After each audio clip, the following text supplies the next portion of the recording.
Rasulullah Shallallahu Alaihi Wasallam beliau ketika ini pagi hari subuh kayak begini teman-teman, subuh habis subuh begini, kemudian sahabat mulia Abu Ubaidah bin Al-Jarrah baru datang dari tugasnya, karena Nabi tugasi untuk mengambil harta zakat infak sedekah di tempat lain. Kemudian begitu kembali subuh-subuh nyampe Madinah itu dia bawa harta banyak, langsung ke masjid, di masjid ditaruh di masjid. Kemudian selesai sholat subuh itu sahabat-sahabat lain begitu melihat Abu Ubaidah bawa harta banyak itu pada berkerumun kelilingi Abu Ubaidah. Begitu kelilingi Abu Ubaidah tuh Nabi senyum-senyum teman-teman, senyum-senyum ya kan. Ya ini memang cobaan umat ini di situ. Tapi Nabi senyumi dulu. Kata Nabi, malu absyiru wa malu ma yasurrukum. Kata Nabi, silahkan bergembira. Ya kan? Dan kalian boleh berharap yang membahagiakan kalian. Nah, boleh, silakan. Enggak apa. Tapi sebelumnya Nabi tegur dulu. Kata Nabi, fa wallahi, demi Allah, mal faqru akhsha alaikum. Kalau miskin menimpa kalian, saya tidak takut. Jadi bukan kemiskinan yang saya takuti menimpa kalian. Walakin akhsha an tubsata alaikumud dunya. Fatanafassuha kama tanafassa man kana qablakum. Fatuhlikukum kama ahlakathum. Tapi yang saya takuti adalah kalau Allah gelar dunia ini di hadapan kalian, ya mudah sekali kalian dapat dunia, itu saya lebih takut, kata Nabi. Kemudian kalian berlomba mencari dunia itu, sebagaimana orang sebelum kalian berlomba nyari dunia, kemudian Allah hancurkan kalian sebagaimana umat sebelum kalian Allah hancurkan dengan dunia. Artinya Nabi mengingatkan umatnya, termasuk kita hari ini. Ini bentuk kasih sayang Nabi. Jadi teman-teman, kemiskinan itu ada bahayanya, ada utamanya. Ada bahayanya, ada utamanya. Kekayaan ada utamanya, ada bahayanya. Sama. Tapi kalau diadili dua-duanya, ini hadis yang mengadili. Oke, sekarang dudukkan kekayaan dan dudukkan kemiskinan. Kalau didudukkan dua-duanya, oke, mana yang lebih bahaya? Nah, hadis ini yang mengadili. Kata Nabi, kalau miskin saya nggak takut. Karena orang beriman tuh teman-teman, kayak kita ini, kalau miskin solid-solid. Luar biasa, militansinya tinggi, ukhuwah tinggi, saling menanggung tinggi, berjuang nggak kenal lelah, takbir tiap hari. Itu kalau lagi miskin. Itu makanya Nabi bilang kalau miskin saya tidak takut. Iman kalian cukup untuk mengatasi kemiskinan itu. Nggak cukup, nggak takut saya. Tapi kalau kalian kaya itu yang saya takut. Itu level sahabat loh. Level sahabat Nabi takut kalian, Nabi takut, saya takut kalian kaya. Jadi teman-teman, sahabat dulu menguasai kekayaan bumi, tapi basic pemikirannya adalah ketakutan. Itu indah makanya. Makanya kekayaan itu tidak memakan sahabat.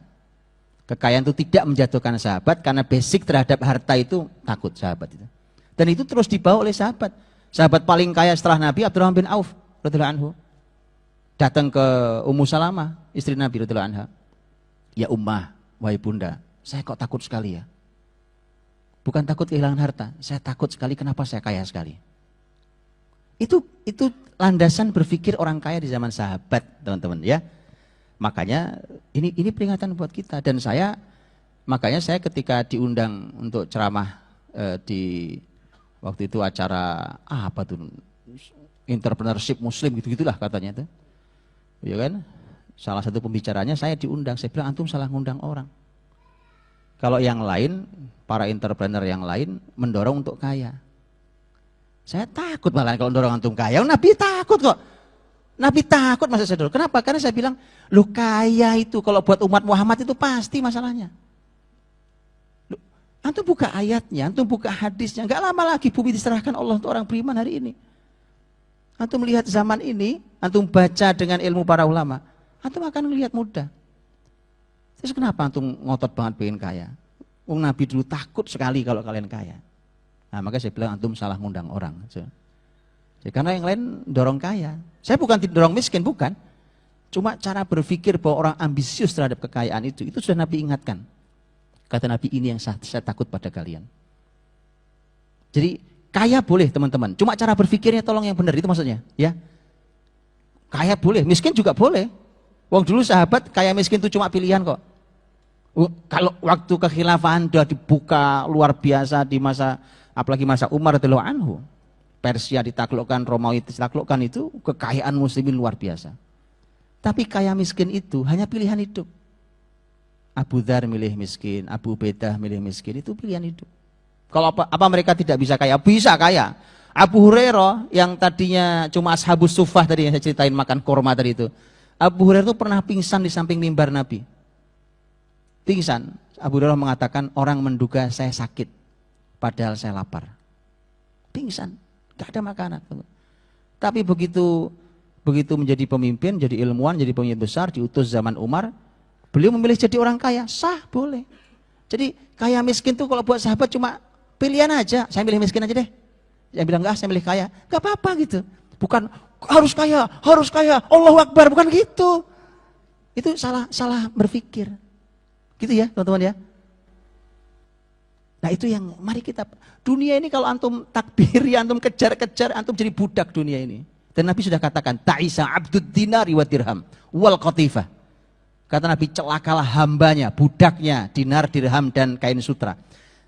Nabi bisa jadi budak kita ini. Jadi budak, dunia itu cuekin aja. Cuekin itu bukan dicari, sahabat membuka bumi. Tapi itu bukan sesuatu yang diminati gitu. Urusan harta, bumi akan ngejar betulan kalau itu. Gitu ya, makanya dari dulu saya tidak pernah minat untuk ngisi entrepreneurship itu, saya mohon maaf itu. Tapi itu terpaksa diundang, saya sebenarnya sekalian ada acara gitu ya. Diundang, judulnya apa? Entrepreneurship Muslim. Salah ngundang antum saya gitu. Alhamdulillah teman-teman, ini Nabi sudah ingatkan pada kita bahwa jangan sampai kejadian itu.